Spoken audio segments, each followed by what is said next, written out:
I wish I never had more than one lens to photograph a wedding.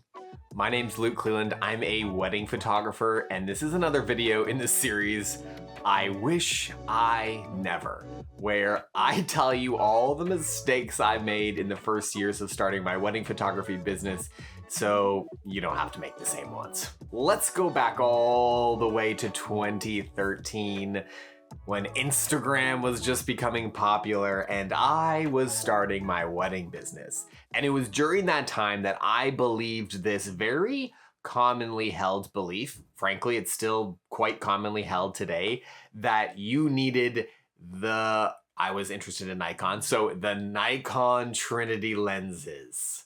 The 3 lenses you needed to properly shoot a wedding.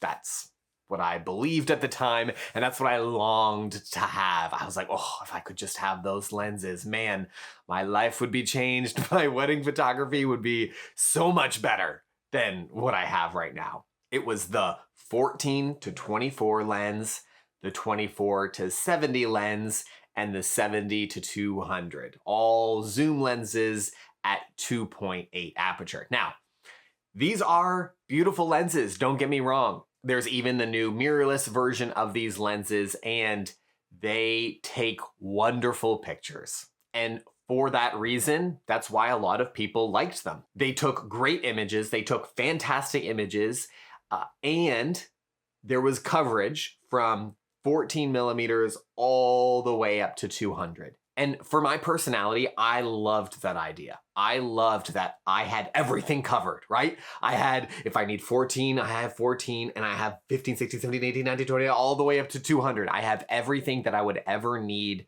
to shoot a wedding. And that's good, right? And so I had kind of backups. If I got stuck into a corner, I could go all the way to 14. And if something was happening really far away from me, I could get my 70 to 200 out and get that shot. Now, looking back, I see that I had 2 major flaws in my thinking.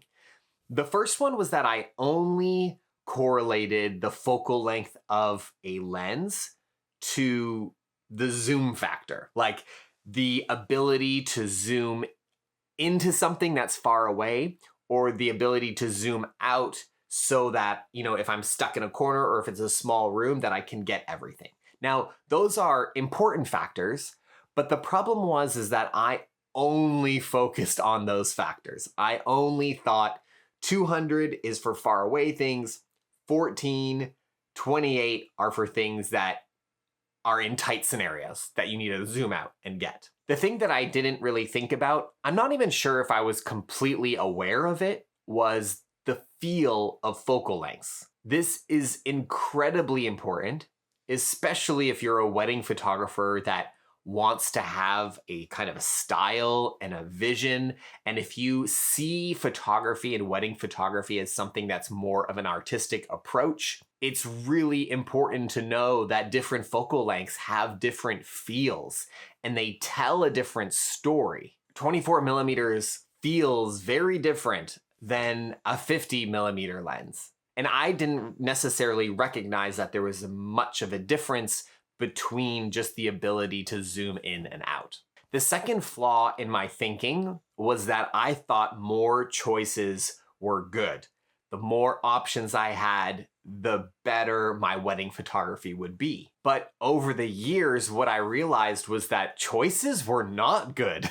They were not good for me. The more choices that I had, the more I would get slowed down by the need to make a choice.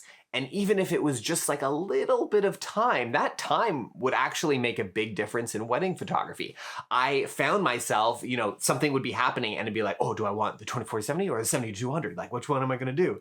And even if that's just like a little millisecond, that does make a big difference in weddings, because sometimes the difference between getting the shot and not getting the shot is a millisecond. It's the same amount of time that it takes you to think, should I get this camera or this camera, as opposed to just getting the one thing and boom, shooting it. And it's not just the time that it takes to think about that, because, okay, maybe I can say, Luke, it's not that much time, it's not making a difference. And if you have a plan about when you're going to use those lenses, then it's not going to take up that much time. Okay, fair enough. But when you do introduce more choices, your brain has to deal with more choices.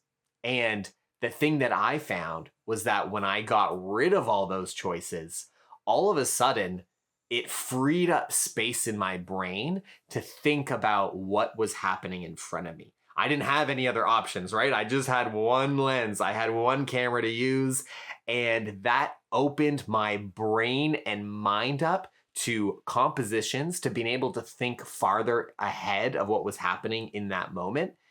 And I think it made me a better photographer. Now, thankfully, when I was starting my photography business, I did not take the advice of a teacher that said that I should go out and get like a $15,000, $10,000 loan and just buy all the gear that I needed. I thought to myself, that seems like a bad idea. I'm not going to do that. Instead, I'm going to buy what I can afford. And the thing that I could afford was a 50mm 1.8 lens by Nikon that I think at the time cost me $125.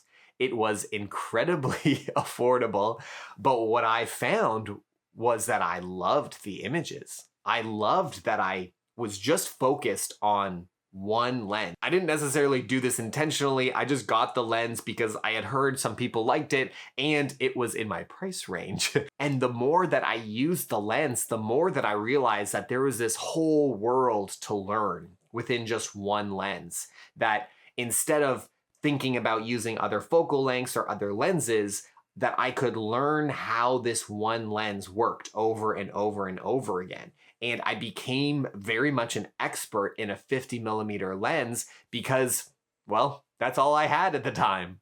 Now, to be fair, I did have a 18-105 zoom lens, but it was like f4.5 or something. So there was a lot of limitations that I had, and I didn't love that lens. And so I had that as a backup in case I needed to like zoom, like use something that had a wide focal length. But I was using this 50mm for practically everything. And it helped me to hone my ability to compose photos and to not rely so much on my gear, but to rely on what I saw and what my kind of artistic vision was. Now, that sounds all great, and I wish that that was just like the end of the story and I lived happily ever after with my 50mm lens.